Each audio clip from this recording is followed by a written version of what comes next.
Tuhan atas hidup kami. Kasih-Mu Tuhan memulihkan kami Tuhan. Kami siap mendengar firman-Mu. Kami siap untuk Kau bentuk dan Kau ajarin kami Tuhan. Kau berbicara kepada kami secara khusus pada siang hari ini Tuhan. Kami mau menikmati kehadiran Roh-Mu di antara kami. Kami mau dengar-dengaran akan Engkau karena itulah yang Kau suka daripada kami Tuhan. Ketika telinga kami buka, hati rohani kami buka bagi Engkau Tuhan. Demikianlah Kau berbicara kepada kami secara khusus pada hari ini. Terima kasih Tuhan Yesus, hamba-Mu hanya alat-Mu Tuhan. Penuhi hidupku Tuhan dengan kehadiran-Mu, sehingga apa yang hamba-Mu sampaikan itu sungguh berasal dari hati-Mu ya Tuhan. Kami menyerahkan waktu ini ke dalam tangan-Mu, di dalam nama Tuhan Yesus kami sudah berdoa dan mengucap syukur. Amin. Silakan duduk saudara dan saudariku yang kekasih. Kita sebelum mendengarkan firman Tuhan, saya rindu kita kembali angkat Alkitab kita tinggi-tinggi sebagai perkataan nubuat kita di hadapan Tuhan juga, di hadapan saudara-saudara kita pada hari ini. Mungkin ini sudah lama sekali tidak kita ucapkan, tapi hari ini saya teringat kembali, saya rindu kita sama-sama mengucapkannya. Siap multimedia? Mengangkat Alkitab tinggi-tinggi, ini Alkitabku, aku hidup seperti yang dikatakannya. Masih hafal saudaraku? Saking lamanya sudah tidak hafal lagi kali ya. Tapi mari kita angkat saudara. Boleh angkat smartphone-nya, boleh angkat Alkitabnya, tapi semuanya terfokus kepada firman Tuhan. Kalau WA yang terlihat saat engkau mengangkat HP-mu, coba pura-pura tidak lihat aja dulu ya saudaraku ya. 3, 2, 1. Ini Alkitabku, aku hidup seperti yang dikatakannya. Aku memiliki apa yang dikatakannya. Aku dapat melakukan apa yang dikatakannya. Pada hari ini aku akan diajar firman Tuhan. Firman yang luar biasa. Firman yang berkuasa. Firman yang dahsyat. Aku berani mengaku, hatiku siap dan pikiranku menerimanya. Dan aku percaya aku tidak seperti yang dulu lagi. Dalam nama Yesus. Amin.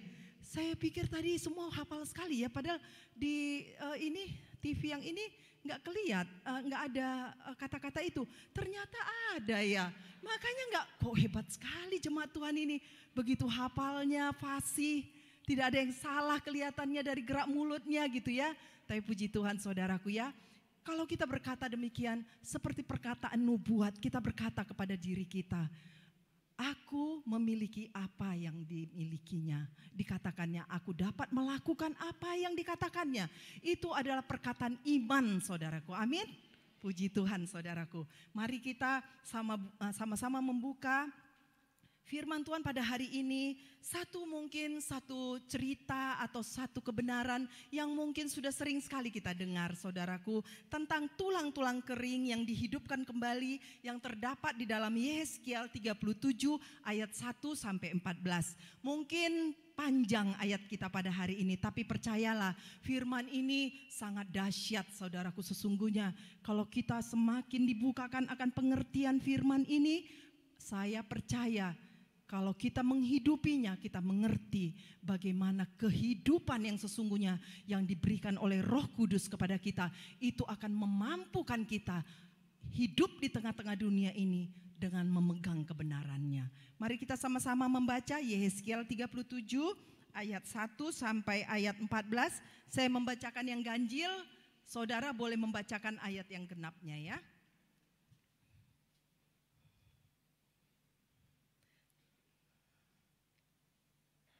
Siap. Yehezkiel 37, kalau nggak bisa lihat di depan, saudara bisa lihat di mana namanya? Di bukunya langsung. Yehezkiel setelah ratapan, saudaraku, mari kita sama-sama membaca. 3, 2, 1. Lalu kekuasaan Tuhan meliputi aku dan ia membawa aku keluar dengan perantaraan rohnya dan menempatkan aku di tengah-tengah lembah dan lembah ini penuh dengan tulang-tulang.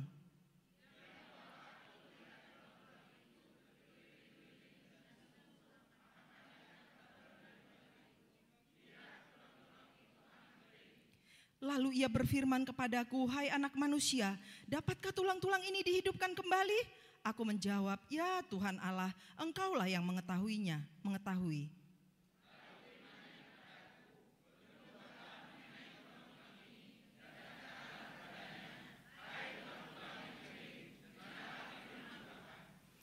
Beginilah firman Tuhan Allah kepada tulang-tulang ini.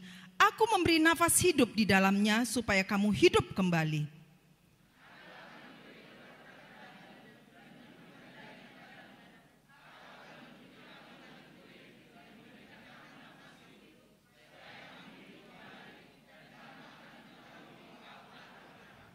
Lalu aku bernubuat seperti diperintahkan kepadaku, dan segera sesudah aku bernubuat, kedengaranlah suara, sungguh suatu suara berderak-derak, dan tulang-tulang itu bertemu satu sama lain.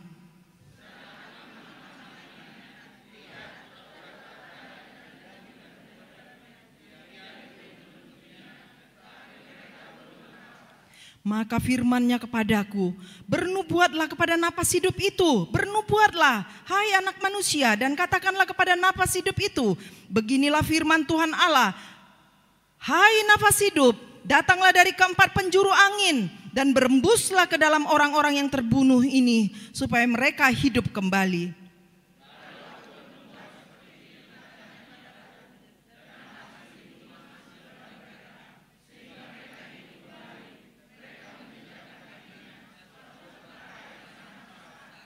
Firman-Nya kepadaku, hai anak manusia, tulang-tulang ini adalah seluruh kaum Israel. Sungguh mereka sendiri mengatakan, tulang-tulang kami sudah menjadi kering dan pengharapan kami sudah lenyap, kami sudah hilang.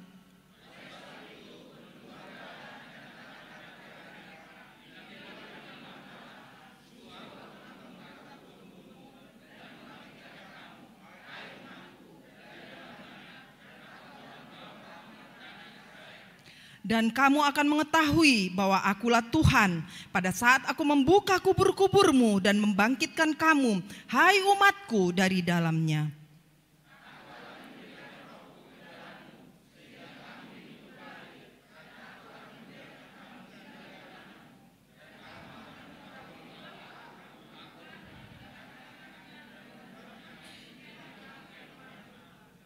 Puji Tuhan, saudaraku. Di sini berbicara tentang tulang-tulang kering yang berserakan. Dan begitu banyak. Nabi Yehezkiel, seorang nabi Tuhan, pada waktu masa itu sebenarnya orang Israel itu ada dalam masa sangat tertekan. Mereka hidup dalam pembuangan, seolah-olah tidak ada harapan lagi dalam hidup mereka.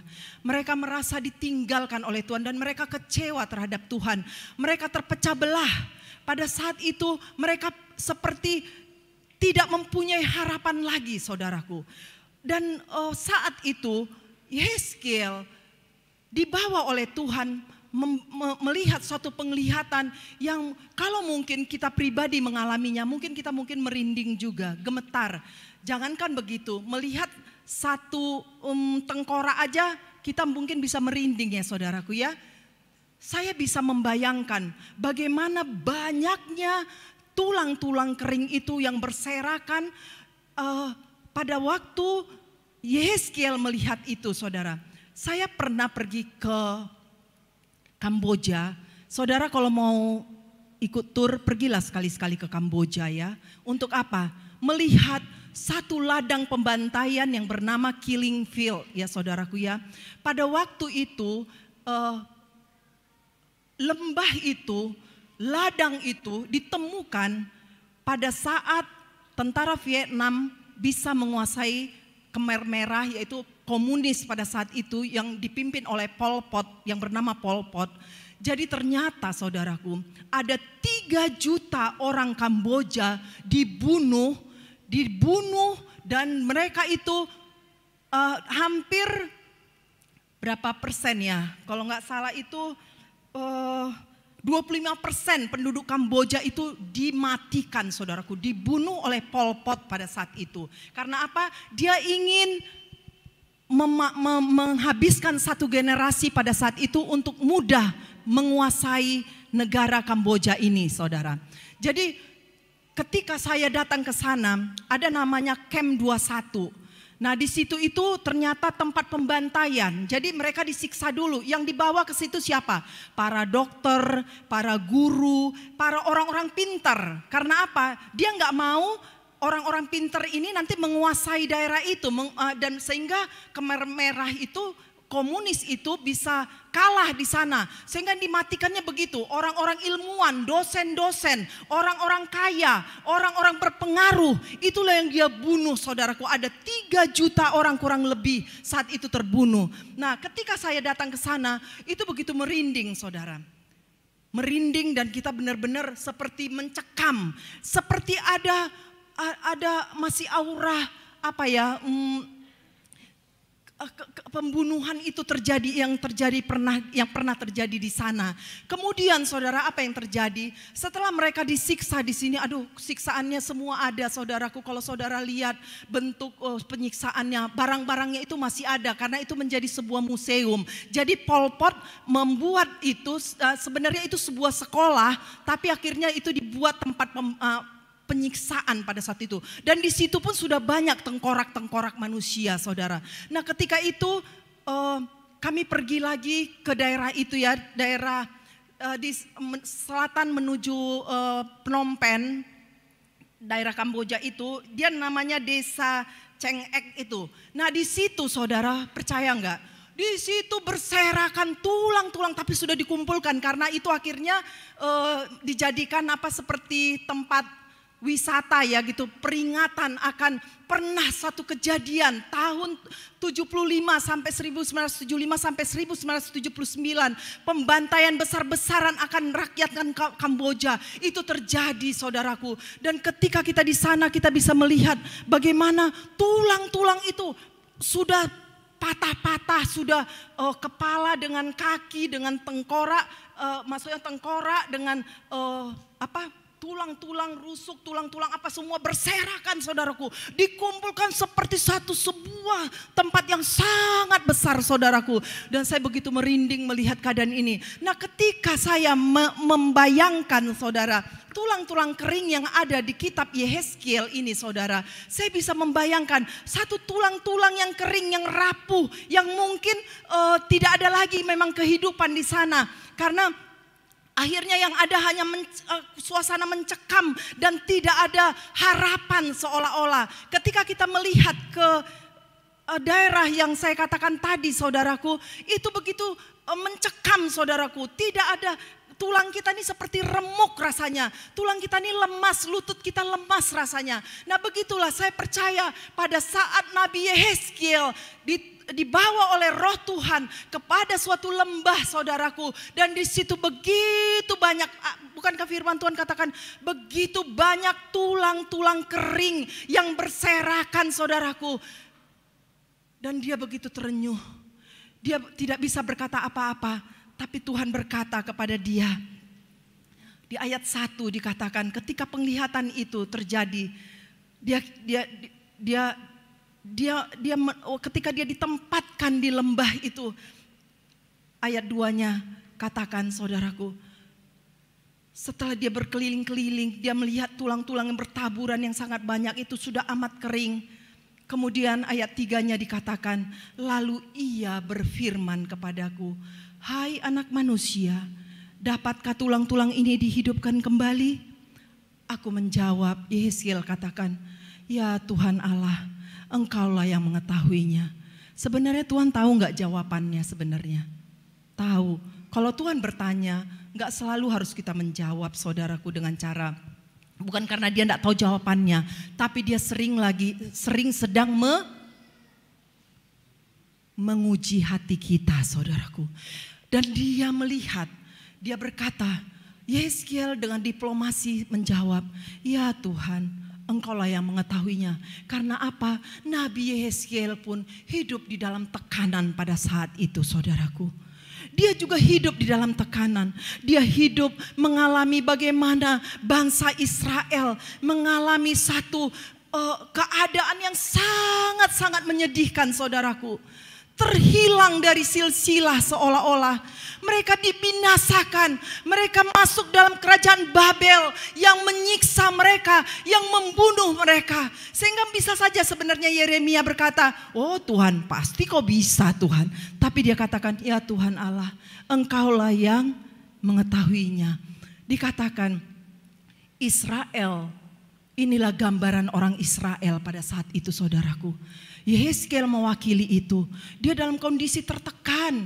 Dia dalam kondisi tidak bisa melakukan apa-apa lagi.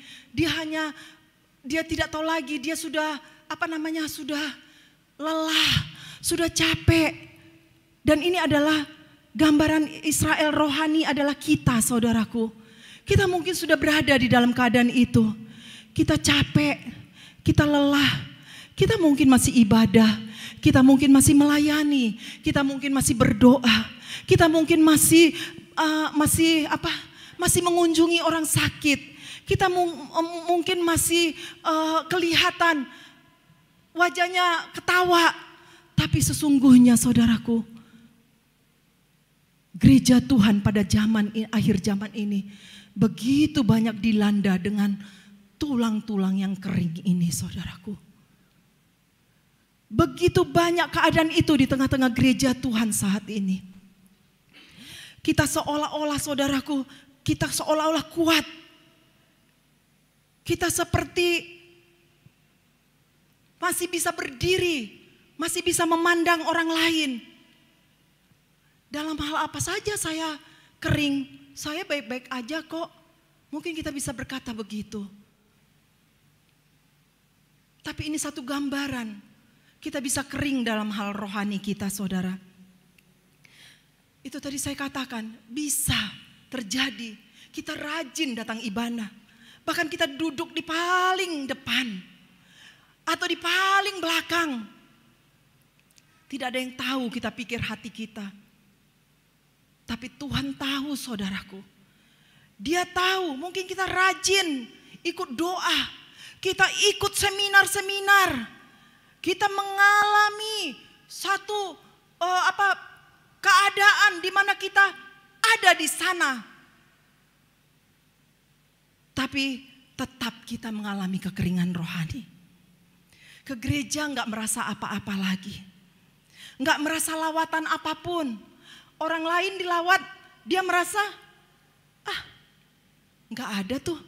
Malah pulang gereja isinya mengkritik. Tadi kok WL-nya kayak gitu ya? Kok suasananya nggak enak? Kok pembicaranya menghakimi terus? Kok gini? Firmannya kurang menarik.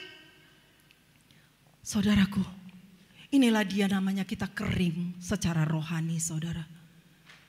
Mungkin kita tidak menyadari itu. Tapi firman Tuhan mengingatkan kita pada hari ini. Kita harus terbuka di hadapan Tuhan. Kita harus melihat kondisi kita saudaraku.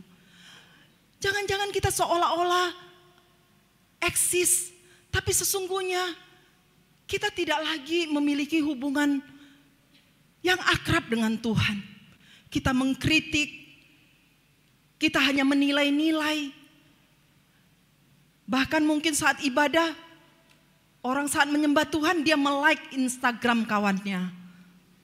Atau men-like Facebook kawannya, Bisa saudaraku, bisa.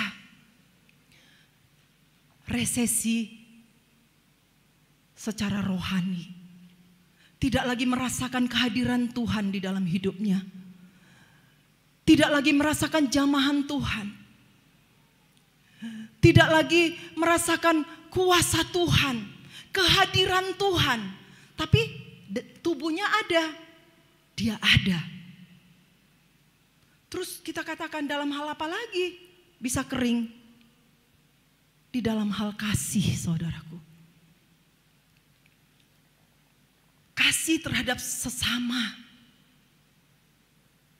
Mungkin kita masih melayani, tapi sakit hati jalan terus. Kita berdoa, kita memuji Tuhan. Tapi dendam, trauma, masa lalu masih mengikuti kita. Gak bisa, aku trauma. Aku pernah disakiti. Aku pernah dikecewakan. Lebih baik aku gak usah melayani lagi. Aku pernah dihina. Aku pernah direndahkan. Saudara, kita kering dalam hal kasih. Tidak lagi ada rasa kasih yang mengalir di dalam hidup kita. Kecewa, sakit hati, bahkan bisa tidak teguran. Bukan dalam hitungan 1 hari. Karena firman Tuhan sampai matahari tenggelam. Tapi ini sampai berbulan-bulan, bahkan bertahun-tahun. Dia tahan tidak menegur saudaranya, saudaraku. Apakah ini adalah kekeringan kasih, saudaraku? Coba saudara jawab. Dia kering secara kasih. Memang mungkin saudaranya punya kekelemahan, punya kekurangan. Tapi kenapa harus bertahan di dalam kebenaran kita, saudaraku? Tapi masih berani melayani loh, saudaraku. Masih berani mengatakan, Tuhan baik. He's so good. He's so good to me. He's so good to you. Tapi kemarahan tetap ada di dalam hatinya. Saudara, saat ini gereja Tuhan resesi akan kasih, saudaraku. Mari kita buka keadaan kita saat ini. Mari kita buka. Kita buka, saudaraku. Suami istri resesi dalam kasih, suka bertengkar, suka beda pendapat, dan akhirnya IG nggak teguran. Bukan hanya sampai sebelum matahari tenggelam ya. Ada malah yang sampai berbulan-bulan. Itulah yang terjadi pada gereja Tuhan saat ini. Kelihatan masih mesra, duduk mungkin bersampingan di gereja. Bahkan mungkin ada yang masih pegangan tangan. Tapi sesungguhnya mereka kering. Sesungguhnya mereka tidak lagi ada kasih terhadap pasangannya. Hambar. Nggak ada rasa lagi. Yang ada adalah saling menuntut. Saudara, mari kita datang pada Tuhan. Katakan di hadapan Tuhan pada saat ini, buka hatiku Tuhan. Buka hatiku Tuhan. Buka pikiranku. Buka alam rohku Tuhan. Untuk melihat Engkau saat ini. Terus dalam hal apa lagi saudaraku kita bisa kering? Dalam hal semangat. Dalam hal sukacita. Wajah kita panjang terus. Ketika saudara kita datang, halo apa kabar? Baik? Susah sekali untuk senyum saudaraku. Susah sekali, padahal orang yang senyum itu pasti awet muda yang suka senyum. Yang suka ketawa itu pasti awet muda saudaraku. Pasti cantik dia. Beda sekali orang yang suka ketawa dan suka tersenyum saudaraku. Walaupun dia tidak punya lesung pipit, pasti dia tampak lebih manis. Setuju saudara dengan saya? Setuju ya saudara ya? Lihatlah, gak usah bukan saya menyuruh menilai satu dengan yang lain saat ini. Coba di alam pikiran saudara, oh iya ya, dia tuh suka ketawa emang. Memang dia awet muda dan manis. Cowok juga maksudnya tetap bisa dibilang manis ya saudaraku ya. Yang suka tertawa, karena itu keluar dari hatinya. Itu keluar dari hatinya saudaraku. Tapi firman Tuhan katakan, kita kering saudaraku. Kita menjalani hari-hari kita biasa-biasa saja. Dan kalau hal ini dibiarkan, kita bisa jadi sangat-sangat kering dan rapuh. Lihat saudaraku. Kalau kita tidak mau berubah, kasih kita, rohani kita tetap kering. Semangat kita tetap kering. Kita akan menjadi patah saudaraku, remuk. Jangan pikir kita bisa bertahan menghadapi dunia ini. Jangan pikir kau bisa bertahan ketika engkau masih menyimpan sakit hati di dalam hidupmu.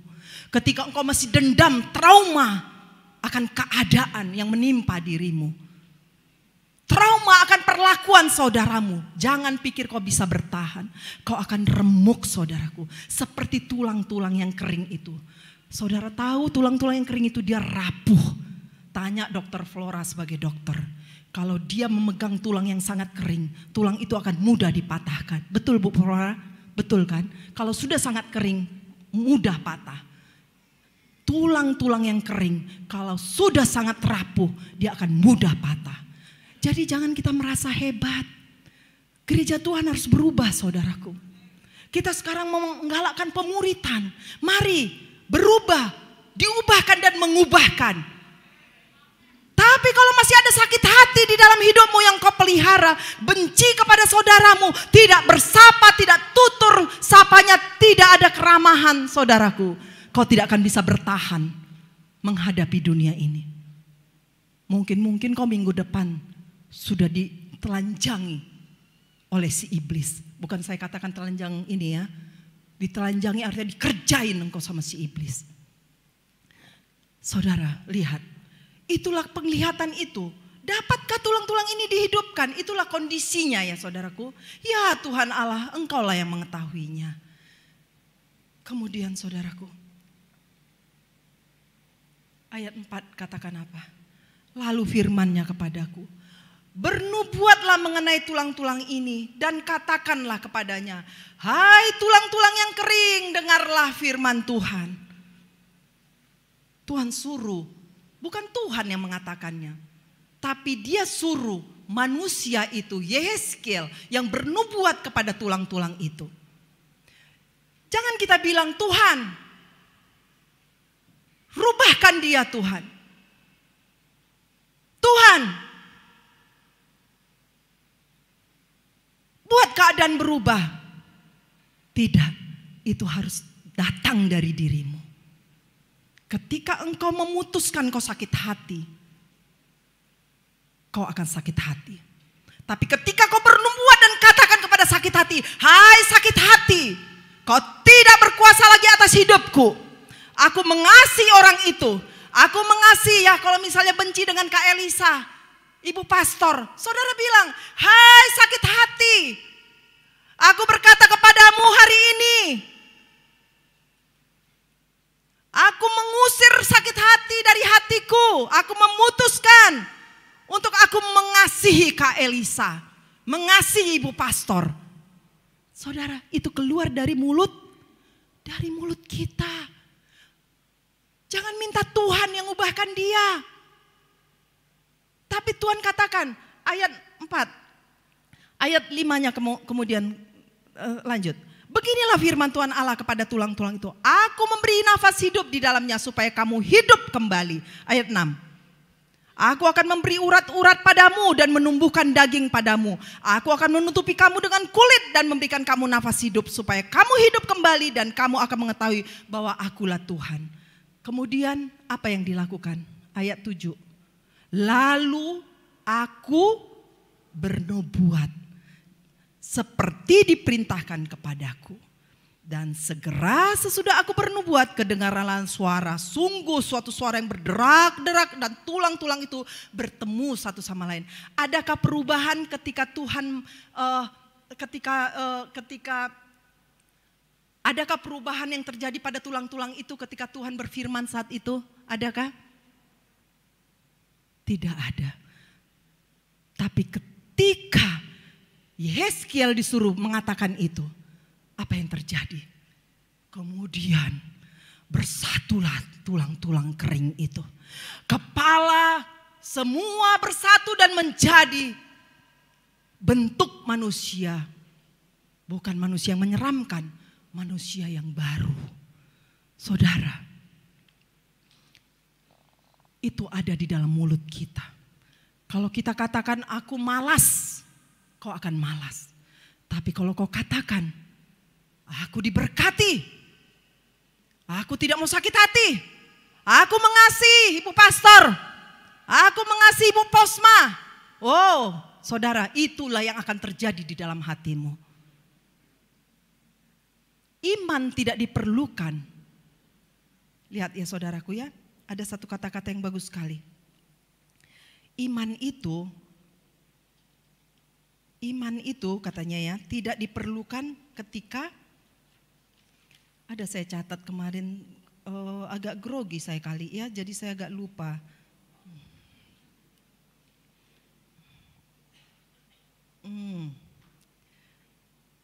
Maksudnya begini saudara. Iman itu diperlukan untuk masalah kita. Tapi dia tidak diperlukan tentang membicarakan tentang masalah kita. Maksudnya gini, orang itu lebih sering membicarakan tentang masalahnya, benar nggak? Tapi dia tidak berkata kepada masalahnya. Jadi misalnya gini, iman itu tidak diperlukan untuk kita bicara tentang masalah, itu loh maksudnya. Misalnya gini, tahu nggak? Curhatlah dia ceritanya. Tahu nggak? Aku sakit kali hati aku loh dibuat si itu ibu apa itu. Sakit kali. Tahu nggak kemarin cobalah aku dipanas-panasinya. Di-posting lah di Facebook. Di-posting sama dia di Facebook, tahu nggak? Sengaja dia mau menyindir aku. Mau memanas-manasi aku. Padahal mungkin tidak ada maksud orang itu seperti itu ya. Terus dia bicara terus tentang masalahnya. Dia curhat lagi kemana? Aku tuh ya sakit hati kali aku gini loh. Aku tuh masalah suamiku ini gak terkatakan lagi. Gak berubah-berubah loh suamiku. Atau istrinya bilang, suaminya bilang, aku gak tahu lagi. Dia bilang ke temannya kali atau siapa. Suamiku itu gak tahu lagi mau bilang apa. Yang malasan, luar biasa malasnya. Gak ada dia mencari, gak ada dia mengerti kebutuhan keluarga. Dia hanya bicara tentang masalahnya. Itu tidak akan mengubahkan masalah. Dan untuk itu tidak diperlukan iman, saudaraku. Untuk itu tidak diperlukan iman kalau engkau bicara tentang masalahmu. Tapi iman diperlukan untuk engkau berkata kepada masalahmu. Amin. Itu diperlukan iman, saudaraku. Kau harus berkata kepada masalahmu, hei kau sakit hati, keluar kau, pergi kau. Aku mengasihi ibu pastor. Hei engkau dendam, trauma, pergi kau. Lagi trauma di dalam aku, hei trauma, tidak lagi trauma. Bosku baik. Kita bisa bilang begitu. Bukan asli bicara bos di kantorku itu, tahu nggak? Aduh orangnya picik banget. Karirku nggak pernah diperhatikannya. Gajiku nggak naik-naik. Saudara, itu tidak akan mengubahkan keadaanmu. Tapi ketika engkau berkata, bosku adalah orang yang aku hormati. Dia akan semakin diberkati dan dia akan memperhatikan kesejahteraanku. Itu yang kita perkatakan, di situ dibutuhkan iman saudaraku untuk berkata demikian. Aku mengasihi saudaraku yang membenci aku. Saudara, itu dibutuhkan iman untuk berkata begitu. Betul saudaraku? Untuk kita berkata, aku mengasihi dia. Perlu iman. Tidak hanya ngomongin dia, tapi bernubuatlah engkau kepada dirimu, kepada keadaan di sekitarmu. Saudara, saya katakan ini bukan saya tidak pernah mengalami kekeringan. Saya mengalami kekeringan, saudaraku. Secara rohani pun saya pernah mengalami kekeringan. Saya kekeringan karena begitu besar masalah yang saya hadapi. Orang juga bisa kering karena masalah yang dihadapi. Karena tekanan yang dia hadapi. Orang bisa kering, saudaraku. Saya pun pernah mengalaminya. Seperti tidak punya kekuatan, kering rasanya. Hanya air mata yang bisa keluar. Saya katakan, aduh susah sekali. Aduh keadaan kami susah. Keadaan kami ini gini. Aduh keadaan kami sekarang begini. Keuangan kami sangat tidak sehat. Aduh sakit sekali keadaan kami. Kalau kau tahu, saya pernah juga begitu saudaraku. Saya curhat kepada orang-orang. Kamu tahu keadaan saya, keadaan kami saat ini. Semua apa yang kami punya sudah kami agunkan. Kalaupun itu dijual, belum cukup untuk membayarnya. Saya hanya bicara tentang masalah saya hanya bicara tentang kesulitan saya hanya bicara tentang tekanan yang saya alami, saya hanya bicara tentang orang yang mengancam saya hanya bicara tentang orang yang tidak percaya lagi kepada saya hanya bicara kepada orang-orang yang menghina kami dan merendahkan kami. Tapi ketika saya mendapatkan keadaan ini, saudaraku, saya bernubuat kepada keadaan itu. Saya katakan, kami diberkati. Kekayaan bangsa-bangsa akan mengalir dalam hidup kami. Semua hutang-hutang kami lunas. Bahkan orang-orang yang kami hutangi mendapatkan sorak-sorai karena berlimpah-limpah kebaikan Tuhan yang kami berikan. Saudara, saya bernubuat, saudaraku, mulai saat itu. Saya bernubuat terus dengan keadaan ini. Saya katakan saya bukan orang yang terhina lagi. Karena apa? Saya datang kepada Tuhan. Saya sempat gak mau khotbah, saudaraku. Percaya gak? Udahlah, kering hatiku, susah aku. Udahlah, jadwalku dilewatkan beberapa kali. Saya minta ganti. Tapi hari ini saya katakan, saudaraku, saya sudah dipulihkan sehingga saya membagikan perkara ini juga kepada saudara. Saya bernubuat kepada masalah saya. Saya tidak lebih bicara tentang masalah saya, tapi saya bernubuat kepada masalah saya. Hei, saya orang yang diberkati, pekerjaanku berhasil, bosku baik, aku akan naik gaji, aku akan naik karir, aku akan mendapat promosi. Jualanku akan laris. Tidak ada masa susah. Tidak ada masa kritis. Tidak ada semuanya itu. Kopiku akan laris. Aku akan menambahkan lagi. Daerah-daerah untuk aku bisa jualan. Hei saudaraku. Itulah dia nubuat kepada masalah kita. Dan itulah yang mengubahkan. Yang membuat tulang-tulang kering itu bersatu. Lihat. Kedengaran suara sungguh berdetak-detak. Tulang-tulang itu bertemu satu sama lain. Lanjut lagi saudaraku. Apa yang terjadi kemudian lagi? Sedang aku mengamat-amatinya. Lihat. Urat-urat ada dan daging tumbuh padanya. Kemudian kulit menutupinya. Tapi mereka belum bernafas. Lihat saudara. Luar biasa ya saudaraku ya. Firman Tuhan luar biasa. Dengan perkataan iman kita. Kita bisa mengubahkan sesuatu.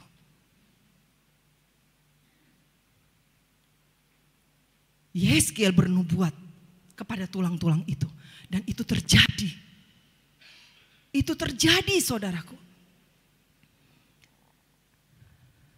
Kenapa kita sering mengalami kondisi rohani yang sangat kering? Karena apa? Saya alami.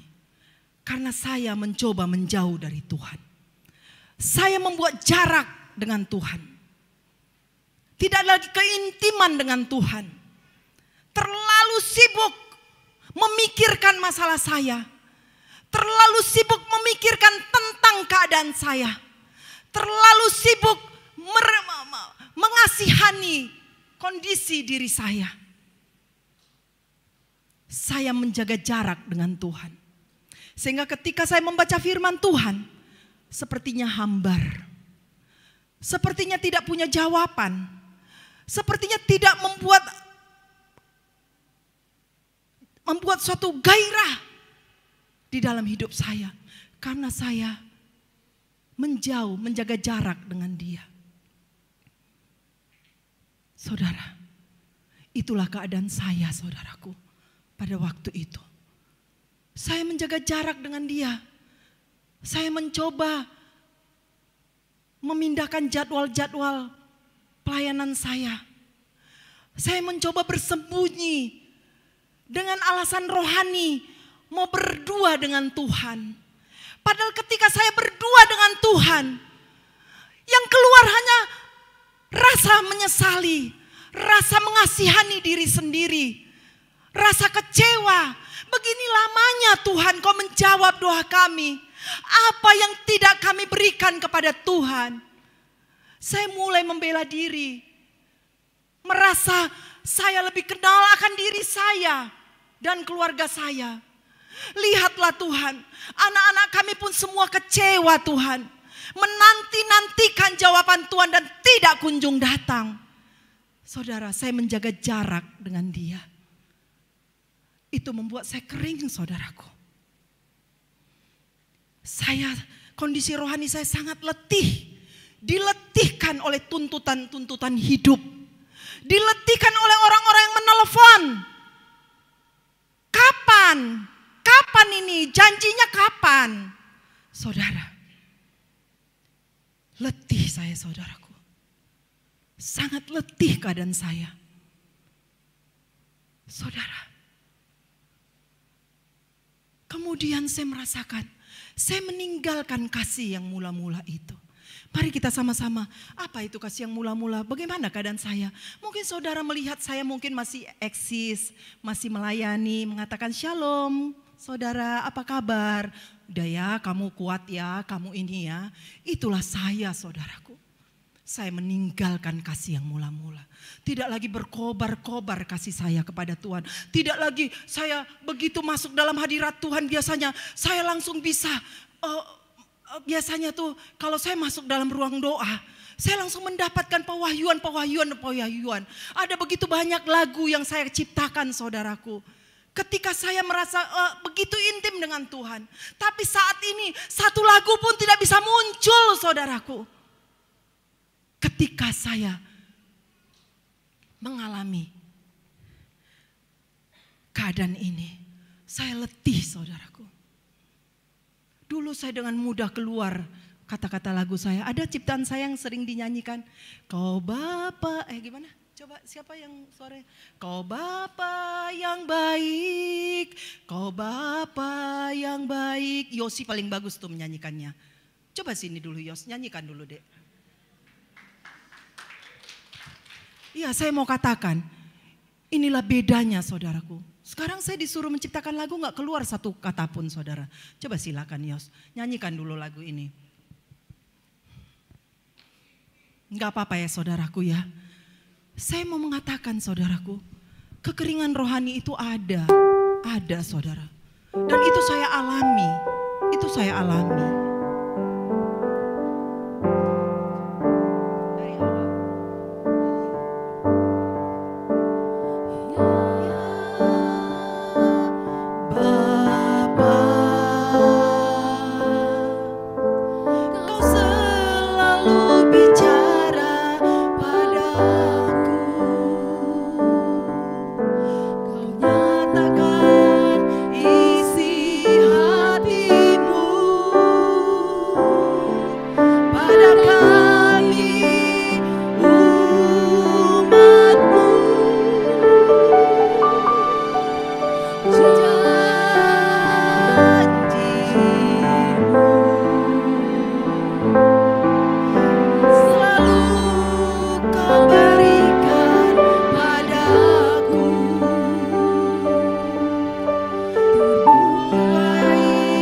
ketika kita ada dalam kasih yang mula-mula, berada tepat di dalam kasih kita yang mula-mula, saudaraku, begitu indah kita rasakan kehadiran Tuhan di dalam hidup kita.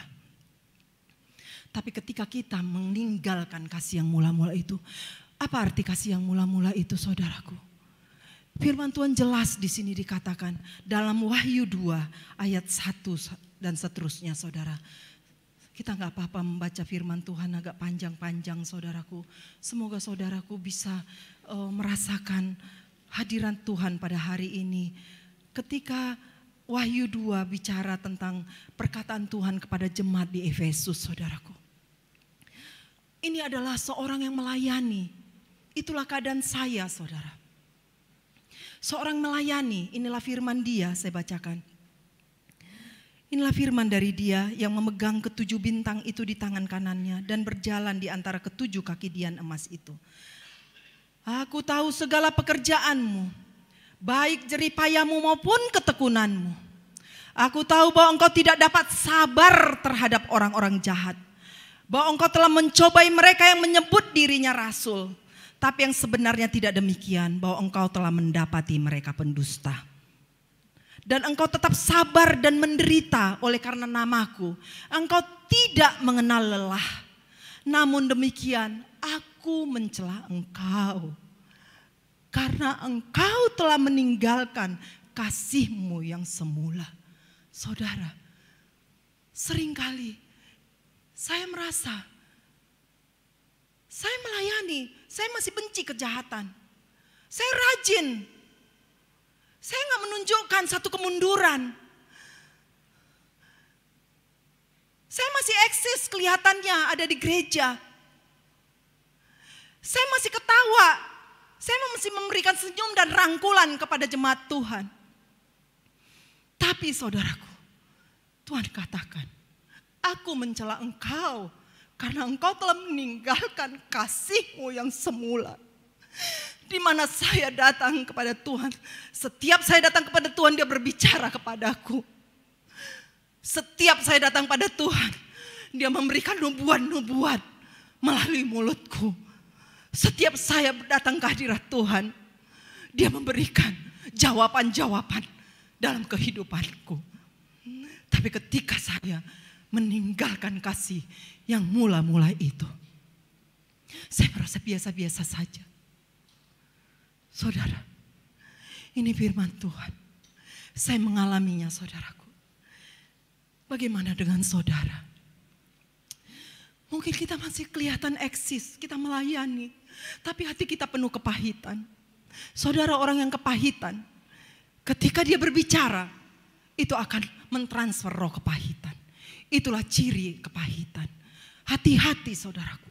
Kalau engkau kepahitan, kalau engkau berbicara, kau akan menyemburkan roh kepahitan kepada orang lain. Itu tidak bisa diubah. Karena itu Tuhan tahu hati kita. Dia tahu kita kering. Dia mau membangkitkan kita. Dia mau mengubahkan kita. Dia mau menguduskan kita kembali. Dia mau membawa kita dalam rancangannya. Apa susahnya Tuhan menyelesaikan masalah kita, saudaraku? Saya katakan kepada diri saya, hei Elisa, apa susahnya Tuhan menyelesaikan masalahmu? Bagi dia seperti membalikkan telapak tangan. Tapi dia mau hatimu, dia mau pikiranmu, dia mau masa depanmu. Saudara, itu yang mau Tuhan kerjakan bagi saudara dan saya. Itu yang mau Tuhan kerjakan di dalam kita. Jangan tinggalkan kasih yang mula-mula itu. Jangan engkau kelihatan rajin ke gereja. Engkau rajin beribadah. Engkau rajin berdoa. Tapi engkau masih menyimpan kepahitan kepada saudaramu. Engkau masih suka mengata-ngatai para pemimpin. Engkau masih suka untuk berbohong. Engkau masih suka mengelabui hatimu, saudaraku. Kau kering. Kau tidak akan mendapatkan apa-apa. Dan akhirnya kau akan rapuh. Dan akhirnya hancur, saudaraku. Saya bersyukur kepada Tuhan. Tuhan ingatkan ayat ini. Dia memulihkanku pertama kali, saudaraku. Dia memulihkanku pertama sekali. Itulah sebabnya saya berani bicara tentang hal ini di hadapan saudara. Saya tidak akan berani berbicara lagi kalau itu bukan hasil intimidasi, keintiman saya dengan Tuhan. Saya tidak akan berani berkhotbah, saudaraku, kalau itu tidak saya hidupi, saudaraku. Saya tidak akan berani pamer-pamer foto seolah-olah saya memamerkan kepada dunia ini. Saya melakukan pemuritan, saya melakukan ini, tapi engkau masih menyimpan dendam di dalam hatimu. Kau masih menyimpan sakit hati di dalam hatimu. Kau masih melayani dengan suka-sukamu saja. Kau masih menilai-nilai saudaramu. Kau masih kesal kepada saudaramu. Kau masih pelit. Kau tidak punya kasih. Ketika orang kekurangan, kau bisa dengan tegar berjalan dan melewati itu. Tidak, saudaraku. Ketika kita mengalami Tuhan, ketika kita keluar dari kekeringan, kita akan cepat berbelas kasihan. Kita akan cepat memberikan apa yang ada pada kita. Tidak berhitung-hitung, saudaraku. Karena apa yang kita miliki itu juga ada jatah orang miskin di dalamnya. Apa yang kau miliki itu ada jatah hamba Tuhan di dalamnya. Apa yang kau miliki itu ada jatah orang lain di dalamnya. Jangan pernah kita menjadi kering, saudaraku. Akan rapuh dan hancur. Dan kita tidak akan mendapatkan apa-apa. Tapi lihatlah, ketika Tuhan datang, setelah Yehezkiel bernubuat. Lihat dalam Yehezkiel selanjutnya, saudaraku. Kemudian sudah bersatu, sudah tumbuh urat daging, sudah menjadi manusia baru. Tampan, saudaraku, cantik mungkin saudara. Tapi belum ada nafas di dalamnya. Artinya apa? Silakan tampilkan, saudaraku. Kemudian apa yang terjadi? Yehezkiel, namun demikian, ini wahyu yang tadi. Bisa dilanjutkan ke ayat Yehezkiel berikutnya. Terus lagi, saudaraku. Terus. Lihat, lalu ayat yang tadi sebelumnya. Oh ya, ini ayat 10 aja, ayat 10 aja. Tuhan suruh perintahkan, bernubuatlah.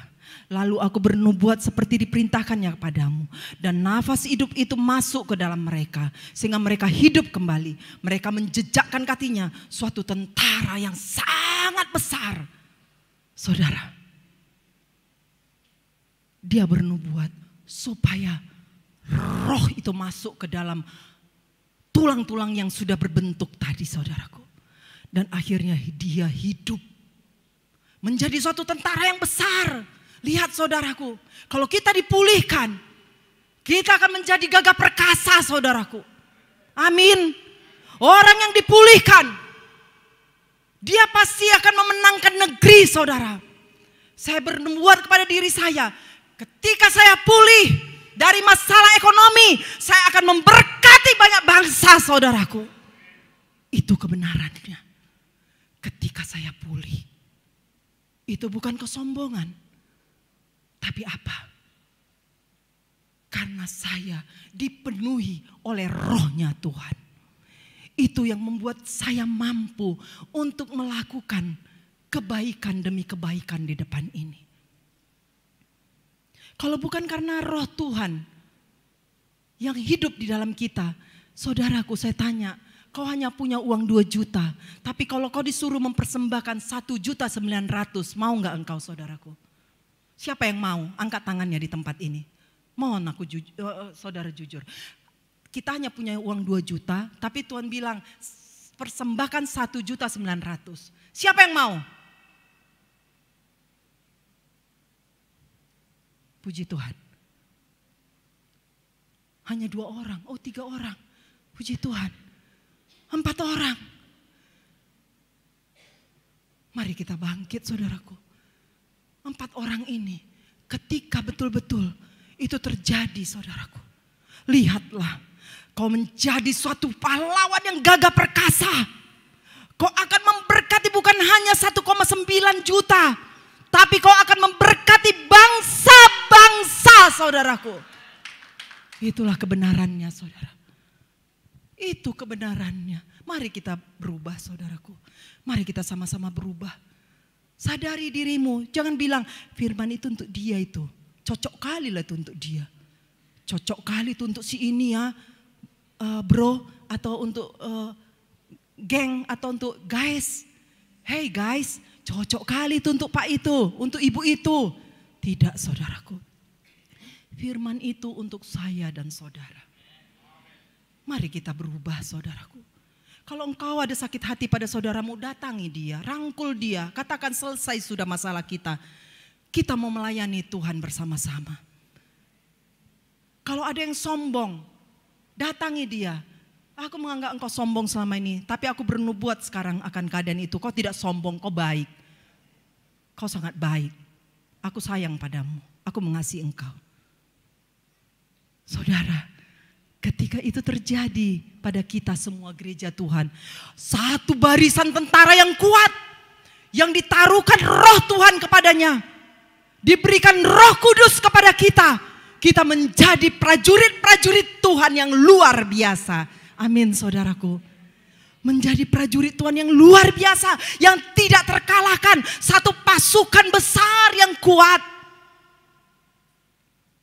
Satu pasukan yang kuat, yang gagah perkasa. Mari saudaraku, lepaskan pengampunan. Sebagaimana pengampunan itu sudah diberikan dengan cuma-cuma kepada kita. Lepaskan hakmu saudara. Sebagaimana hak Yesus sendiri sudah dilucuti, sudah diserahkannya di kayu salib. Lepaskan kebenaranmu akan dirimu. Karena semuanya itu sudah ditanggung di atas kayu salib. Minta Roh Kudus penuhi hidup kita. Itu yang saya minta saudaraku. Roh Kudus penuhi aku. Roh Kudus, taruhkan Roh Kudus. Rohmu lebih dan lebih lagi memenuhi aku. Meluap-luap keluar. Melepaskan aku. Memulihkan keadaanku. Menyegarkan aku. Membuat aku percaya akan masa depan. Anak-anakku akan menjadi murid Tuhan dan besarlah kesejahteraan mereka. Aku bernubuat akan keadaanku, akan diriku. Aku gak miskin, aku kaya. Dompetku akan selalu terisi. Kalaupun tidak ada di dompet, di ATM ada. Amin saudaraku.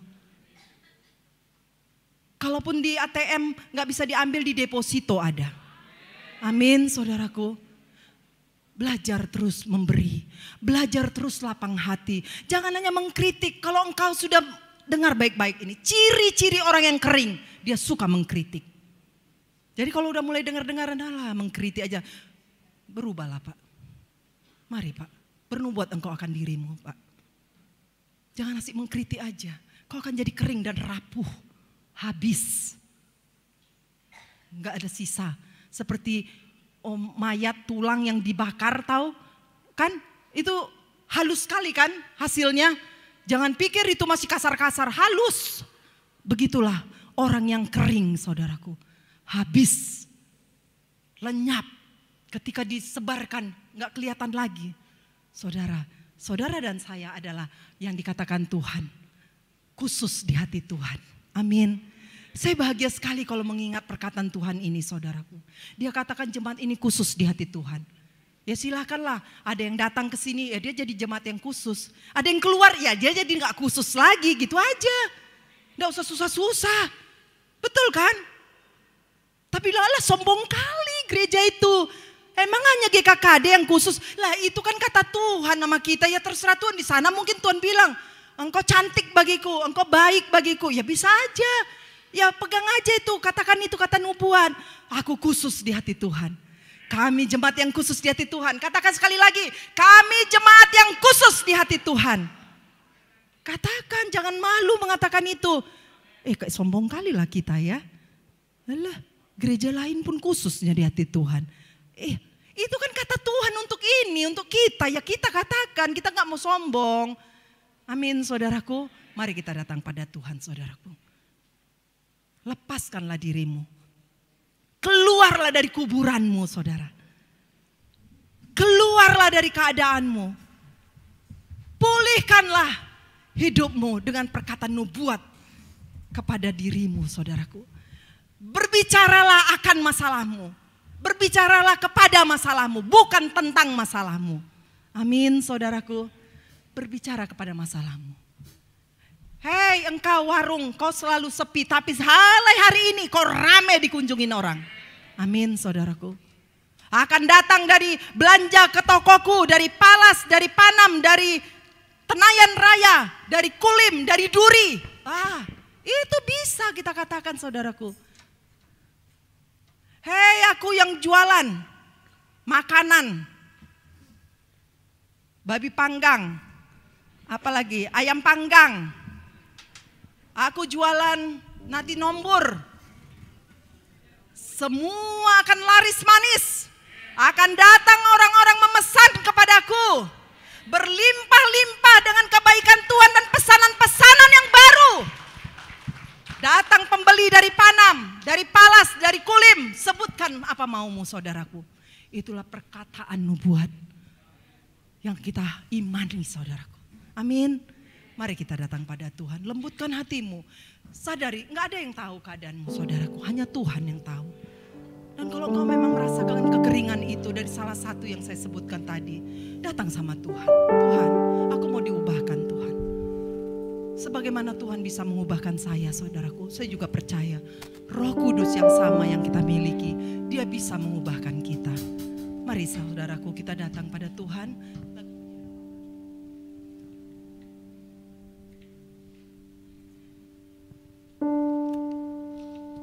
Mari kita datang pada Tuhan. Kita butuh Roh Kudus untuk membawa kita di dalam kelepasan, di dalam pemulihan. Kita membutuhkan Roh Kudus untuk menghidupi kita, masuk dan menyatu di dalam kita. Kita membutuhkan Roh Kudus.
kami kembali kepada Engkau, memiliki kasih-Mu, memiliki roh yang lemah lembut di hadapan Engkau Tuhan, memiliki semangat yang baru kembali Tuhan, memiliki hubungan pribadi yang intim dengan Engkau.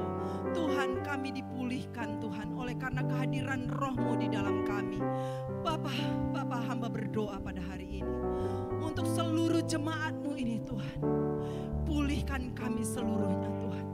Dari sisi mana kami perlu dipulihkan, Engkau lebih mengenal kami Bapa. Hamba-Mu hanya berdoa, pengurapan-Mu, kuasa Roh Kudus mengalir atas kami semuanya pada hari ini, memulihkan kami, menyembuhkan kami, membawa kami dalam rencana-Mu yang sempurna ya Tuhan. Kami tidak lagi menjadi tulang yang kering, tapi kami menjadi pasukan prajurit-prajurit Kristus yang kuat, yang gagah perkasa, yang mengalami kemenangan demi kemenangan. Oh Tuhan, terima kasih. Tuhan, terima kasih. Kami adalah jemaat yang khusus di hati-Mu. Terima kasih untuk perkataan-Mu ini Tuhan. Itu cukup bagi kami. Karena kami tahu dari sisi-Mu Tuhan, Kau tidak akan meninggalkan kami. Kau setia kepada setiap janji-janji-Mu atas kami Tuhan. Terima kasih Bapa. Berbicaralah lebih banyak lagi kepada saudara-saudaraku yang mendengar firman ini, sehingga kemenangan itu Tuhan, kemenangan yang sejati itu Tuhan, menjadi bagian kami. Terima kasih Tuhan, terima kasih dalam nama Yesus. Haleluya. Amin.